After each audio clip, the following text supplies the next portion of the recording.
Em Isaías 40:31 temos três verbos importantíssimos para que possamos analisar a nossa vida diante do Eterno, essa progressão santa que necessitamos para ver resultados, glória, virtude, para um dia estarmos na glória com Ele.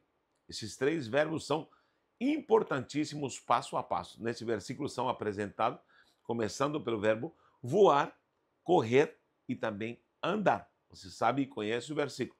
E diz claramente que nós renovaremos nossas forças ao voarmos, ou subiremos como as águias. É uma comparação. Mas também está o verbo correr e o verbo andar. Mas quero colocar ao contrário esses verbos, porque é algo progressivo. E eu sei porque o profeta está colocando, inspirado pelo Espírito, de uma forma em retrocesso, vamos falar assim, começando por voar, depois correr, depois caminhar. Mas quero começar com o caminhar, porque o caminhar, o lehalech em hebraico, sempre vai simbolizar o andar, o início, o começo, o processo do passo a passo. Sabe quando uma criancinha começa a dar os primeiros passos com o seu pai, com a sua mãe? Pois é, essa é a caminhada. O próprio Eterno disse para Abraão: Abraão, estou te chamando, agora anda na minha presença e seja perfeito. Eu sempre falo que essa palavra perfeito não é estar isento de erros, mas é estar completo. Caminhe que eu vou te completando. A palavra tamim é hebraico. Tem outros estudos sobre esse tema. E você vai caminhando e se completando. Então, quando nós falamos sobre lehalech, que é caminhar, estamos falando do processo do conhecimento. Quando você está se conhecendo, quando você está conhecendo a palavra do Eterno, conhecendo e tendo um relacionamento, o próprio Deus Todo-Poderoso. E nós em Cristo, em Yeshua HaMashiach, estamos também numa caminhada. O próprio Yeshua disse: eu sou o caminho.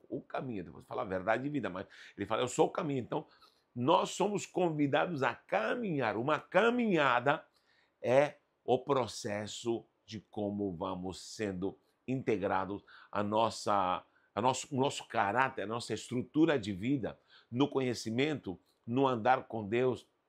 E, logicamente, isso vai te fortalecendo nessa primeira jornada. São anos que pode durar uma vida de caminhada com Deus. Mas você não pode somente ficar nessa caminhada. E temos muitos versículos que falam sobre o varão bem-aventurado que anda na sua presença, anda segundo os preceitos do Senhor, anda. Ou seja, o caminhar vai ser conhecer todo esse processo, tudo aquilo que o Eterno demanda de nós. Só que você não pode ficar só nisso. Nós temos o verbo larutz, que é o verbo correr. Correr. E nós vamos ver muitas passagens alegóricas com essa palavra correr. Estou correndo agora, não estou mais caminhando. E esse é o processo que te leva a um novo estágio. Que você não anda mais, agora você, logicamente, já aprendeu, conheceu, seu caráter foi formado, agora você começa a correr. Agora, a corrida é apresentada em diversas passagens, como um atleta, por exemplo. O próprio apóstolo Paulo apresenta muitas vezes o exemplo de uma corrida, quando ele diz de meta, quando ele fala da missão, quando ele fala essa corrida que nos é proposta. O escritor de Hebreus, que eu pessoalmente creio que é Paulo, ele fala em Hebreus 12. O escritor de Hebreus 12 diz assim: portanto nós, 12:1, portanto nós também, pois, que estamos rodeados de uma grande nuvem de testemunha, deixemos todo o embaraço de pecado que de tão perto nos rodeia e corramos. Aí começa a ação de correr. Corramos com paciência a carreira que nos está proposta. Olha só, o próprio Paulo também apresenta como um atleta. Estou correndo como um atleta que corre segundo as normas. Você vai ver vários exemplos preciosos, mas aí já não é simplesmente uma caminhada onde você está conhecendo, entendendo ao Eterno os seus desígnios, mas agora você já entendeu, você tem uma missão. Então posso falar que esse correr é uma missão. É uma missão.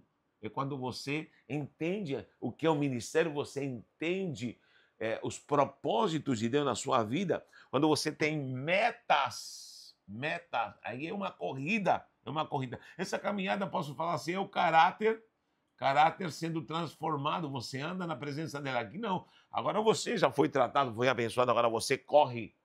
Você está correndo, está correndo. Você já tem uma missão. Sempre os que corriam eram mensageiros. Corre, entrega essa mensagem. Corre, corre, os mensageiros. Então, nós somos agora mensageiros, portadores de uma missão. Temos uma mensagem para entregar. O Evangelho é uma grande mensagem do reino que temos para entregar. Então, a corrida agora é: eu sei o que eu tenho que fazer, eu sei aonde eu vou produzir, eu sei qual é a minha missão, eu sei o que foi demandado para mim. Corre, corre, corre. E aí, você está correndo? Nós precisamos entender isso para poder projetar algo glorioso do que o Eterno tem na nossa vida. Há muita gente que me pergunta: por que você coloca em hebraico esses termos? Porque esses termos em hebraico trazem na etimologia muito conhecimento. Inclusive, estamos sempre ensinando a palavra a diversas matérias preciosas de como crescer, de como entender, como se reprogramar, como ser útil na obra do reino, como ter uma missão, vocação. Venha estudar conosco, na descrição do vídeo está aí o link. Venha conhecer a Universidade do Reino, você vai aprender coisas preciosas, coisas lindas, que talvez não são ensinadas assim no seu dia a dia. Agora você tem essa corrida, quando está aqui, Hebreus 12:1. Leia lá Hebreus 12:1 em diante, você vai ver como está proposta essa corrida, essa missão, o que você é e você tem a fazer nessa missão do reino em Cristo Jesus. Tá bom? E temos também a palavra voar, aí já é lauf, significa quando você se desprende do chão. Isso aí é algo alegórico muito lindo. E eu te pergunto: há quanto tempo sua vida não entra nessa dimensão de voar? É quando você já multiplicou, quando você já tem resultado. Eu dou aula de empreendedorismo, inclusive na Universidade do Reino Online, temos aula de empreendedorismo. Eu vou te falar, há muita gente que hoje está mais tranquila. Por quê? Porque cresceu tanto que delegou. Delegou, lógico, sempre haverão tarefas e muitas responsabilidades. Mas chega uma hora que você já não precisa estar colocando a mão, você precisa agora somente administrar, porque você é um grande administrador e você tem até mais liberdade, porque você delega. Você delega. No início, por exemplo, do meu ministério, eu comecei a pastorear com 20 anos, meu Deus, eu tinha que fazer tudo. Eu tocava, eu cantava, eu pegava um violão, eu orava, eu estava nas vigílias, eu estava em tudo. Hoje também participo de tudo, mas há muita coisa que hoje, com o crescimento da obra de Deus, podemos delegar a pessoas santas que estão trabalhando. Eu trabalhava com jovens, eu trabalhava com as crianças, eu estava trabalhando sempre nessa dinâmica do evangelismo. Agora temos equipes que fazem isso. Então, quando você começa a voar, você já cresceu, entrou num processo já de uma certa maturidade. Os anos vão chegando e você já amadureceu, aonde você precisa voar. E as coisas acontecem muito mais rápido, com muita dinâmica. E o voar, escute bem, é a abrangência do celestial, quando a ação celestial entra na sua vida. Uma coisa é você andar e correr com as suas forças, outra coisa é quando Deus te promove, aí você voa, e você voa. E temos muitos versículos que falam da alegoria celestial de voar, por isso que vamos encontrar serafins, o próprio Isaías diz que o serafim voou, e nas asas os querubins, nós vamos ver anjos, querubins, serafins, nessa dimensão de voar. Pesquise quantas vezes aparece a palavra voar, porque já é uma dimensão celestial. O próprio Paulo, em 1 Tessalonicenses, diz que nós seremos arrebatados na vinda do Senhor e subiremos, teremos um corpo glorificado, transformado e, logicamente, seremos atraídos a Ele. Essa dimensão de voar, de sair da dimensão terrena, é uma apresentação clara nas Escrituras de como o celestial nos dominou. Mas eu não preciso sair dessa terra para começar a voar, não. Eu posso voar alegoricamente agora na minha vida espiritual e o céu entrar na minha vida terrena. Voar é quando o celestial, por isso voar é algo fora do terreno, é a dimensão celestial, entra na minha vida. E o celestial, o divino, o sobrenatural, começa a empurrar a minha vida, a minha família, minha empresa, tudo que eu faço agora se move por algo glorioso e celestial. Você não precisa fazer tanto esforço, porque o eterno que te move, te faz voar. Não sei se você me entende. né? Não é somente a mecânica do vamos lá empurrando com a barriga, não, ou se esforçar, não. Agora, algo se promove sobrenaturalmente. Veja a vida de José. José caminhava com Deus, andava em integridade, e veio uma grande luta, prova na vida dele, e com certeza seus irmãos são usados ali para atacá-lo, e ele vai literalmente preso, escravo, vai para a cadeia, caluniado. Meu Deus, o que está acontecendo? Aí, logicamente, começa a carreira, ele começa a entender a missão. Você vai andar, andar, andar, andar.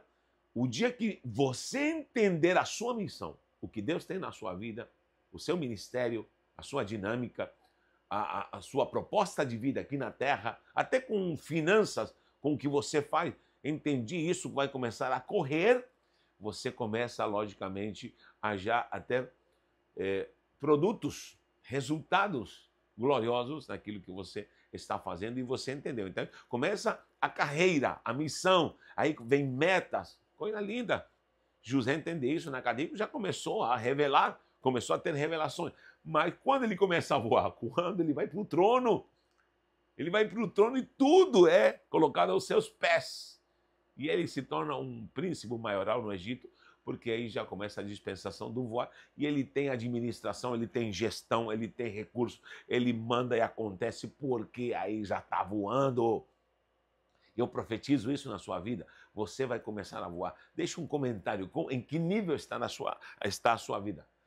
Precisamos chegar ao voar. E o lindo que fala assim, diz que, por que usa essas palavras? Caminharão, né? Vou voltar do final para o início do versículo. E não se fatigarão. Por que ele usa fatigar na caminhada? Porque justamente é no início na caminhada onde mais as pessoas se fatigam e desistem. Isso na fé, isso em qualquer área da sua vida. Se fatigam quando caminham. E se você se fatiga com os que caminham, como que Deus vai te levar para o voar na dimensão celestial e as coisas gloriosas se cumprindo na sua vida aqui nesta terra? Ainda para um dia estamos na dimensão eterna com o nosso Salvador. Então diz, não se fatigarão. Então ele diz, continue caminhando, que eu te dou a promessa que você não vai se fatigar, você não vai desistir. Quando você chega à fadiga, ou está fadigado, ou está nessa dimensão do limite, é porque você não aguenta mais. Normalmente aí você desiste. Mas diz que correrão e não, já muda o verbo, e não se cansarão. Cansar-se já usa outro termo. Por quê?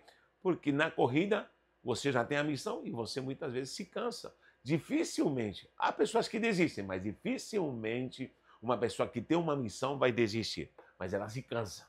O ministério cansa, as tarefas cansam, as metas que temos para alcançar cansam, mas ele te dá a promessa, você não vai se cansar. E diz aqui, para os que voam, vão renovar as forças e subirão como águia. Então, a dinâmica do gráfico é subir, porque essa promessa te alcançou, onde você já está na dimensão embebedado, acompanhado na cobertura do que é celestial aqui na terra, e um dia estaremos eternamente com ele. Isso é válido para você? Venha estudar conosco, propague esse vídeo, deixe um comentário e nos ajude, porque creio que o Senhor tem coisas grandes para a sua vida. Um abraço e um beijo no seu coração.